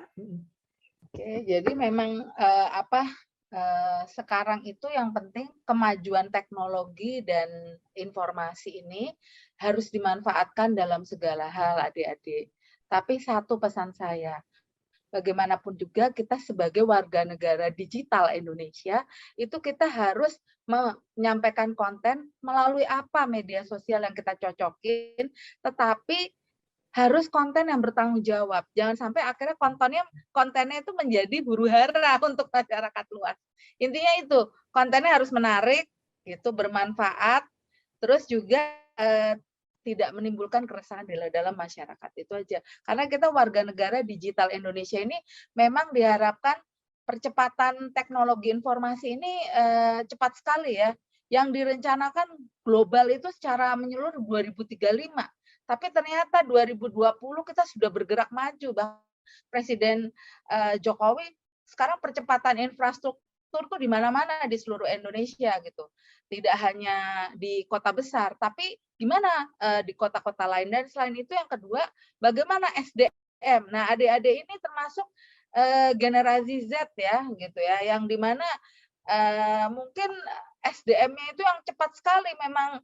SDM secara teknologi digital ini penting sekali. Jadi maka saya minta adik-adik ini harus belajar karena nanti ke depannya bisa aja ketika kita kerja di Indonesia, tapi kita kantornya itu ada di New York. ada di Prancis atau di Paris gitu ya.